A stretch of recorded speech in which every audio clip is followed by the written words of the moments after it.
Hi everybody and welcome back to the channel. I know it's been a little while since the last update, so it's time for another one. So let's have a look at what I've been doing. Right, well, first things first, let's take a look at our mini project. And as you can see, the new floor pan is in, and still a bit of tidying up to do with the welding on it. We're not quite fully finished it yet, but it is in there. And obviously I've got the front end of it all welded, and obviously all this needs grinding back here. And when I was doing this part, I think I mentioned in the previous video that to get in there, to get the floor pan to the toe board, I needed to drill through and bolt it. So for a while it did actually look a little bit like a hedgehog, whilst I just pulled everything together with nuts and bolts. That worked out really well. So obviously it's all welded in, so like I say, I need to grind that back. Additionally, obviously I need to get the bottoms of the inner wings welded in place as well, so I need to fold these over a little bit more, drill and get those welded up, and it's the same the other side. So moving on to the inside, obviously we can see the floor and the tops of the sills are in as well, which I think might have been in previously. And it's a case of, with the sort of working semi-outside, it has been unfortunately quite difficult to get a lot more progress on the menu, which is a bit of a shame. And it's because generally it's either been stupidly windy, stupidly wet, or stupidly cold, or a mixture of everything else at the moment, because it is still winter here in the UK. So it is one of those. I would like to get it progressed a bit further, but unfortunately the weather just gets in the way, unfortunately. But it is one of those, at least it's in the dry and I can get onto it when the weather plays ball. Okay, let's talk about these little bits of surface rust while we're here.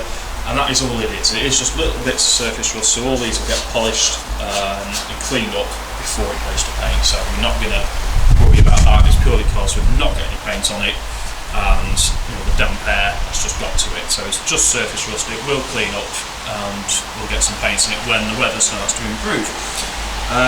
Looking sort of inside here, obviously you can see the cross bracing is all in there to hold it as square as we can. Hopefully that will have done the job. But down the front end there, you can see the other side of the new floor that's gone in, and you can see that it has matched in really well, and there's a few bits that need tidying up in there, but on the whole it's in there and looking pretty good. There is a few other bits to finish off welding on this, down here for the rear arch, so there's a few repair parts to do, and a few other bits the other side as well. And then once those bits are done, obviously, and all the weld is ground back, you can get on, get it painted, get it seam sealed, and then it'll be ready to head off to the paint shop once we've checked that the doors and everything line up, and we've got the new boot lid and all that, and we're happy for it to go. So that's the Mini, and we'll now have a look at what I've been doing with the MG. So on to our MGBGT project, and first things first, we have a shiny new grille. Now, one of the things that seems to be prominent with the new grills, no matter where you get them from, is that they never quite fit right.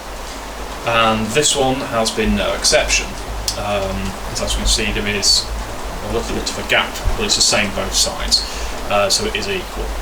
The other thing I've noticed with it as well is that the positioning of it was just impossible to do. So I had to actually split the grille part from the main framework to allow it to all flex and move into shape and position to where I wanted it, and I can obviously then just pull that back and re-rivet it on there. Well, it was really strange that it just didn't fit at all, and it was mainly because the tension with the grill part of it had positioned it in such a way that it was too tight to fit in. So by releasing just the top row of rivets, it's allowed the flexibility that it needs to go in to actually fit properly. And this is one of the things that I found when I was searching through a number of forums to sort of see, if anyone else had problems trying to get these new grills in. And loads of people have had issues trying to get these in, which is really annoying when you think about it, because it's like a lot of parts, they're just not really good enough. Because you think, we've spent £200 on this grill and I've had to split it apart to get it to fit, and it's, obviously I've then got to sort of rivet it back together. You think, I shouldn't have to do that. And okay, these cars were hand built, 50, 60 years ago, so they're never going to be perfect. You'll never make a classic car perfect. But even so, you'd think that the parts would be better fitting by now. But anyway, let's move on to some of the other bits that we've been doing, such as the master cylinders have been refurbished, painted and sorted out, so that's all ready to be bolted down into place and the pedals attached when we get the wiring loop. So that's those done. Also done the same with the servo, so obviously once we've bolted the master cylinders down, we can then get the servo all connected and plumbed up as well, so that is then ready to go. But we're waiting on the wiring loom and the grommet set, which we've had on order for ages, which is really doing my head in. So we've been making some progress with some other bits. Most notably is the headlining. So this has been a saga all of its own, in that obviously we've got a sunroof that goes in this one, so a nice sunroof. But we've had to get a whole new headlining kit, and the side runners and front runner rail pieces have gone on fine. However, the B post pieces, which is just there in the middle, sort of points to that piece there, the parts that were supplied were too short by a couple of inches, so we've actually had to buy a meter's worth of material, of which we've only needed a couple of feet of. So that's sort of a bit irritating. That again, parts supplied not really up to scratch. So it's been a bit of a saga with that. And once we get the sunroof frame sorted out, we'll obviously get the sunroof in, and then we can get the headlining in, which will finish that off quite nicely. But I have got the backing piece, which goes across and covers the hinges. That was just more or less finished off this morning, so there's a little bit of tidying up to do in it, but it's pretty good. And obviously if it hasn't come up well, I've got enough material to cover that as well. And finally, I suppose the last thing to mention is I've just completely overhauled the reg plates, which is basically sand back to bare metal and repaint them. So that kept me busy for a few days, whilst again we're waiting for parts.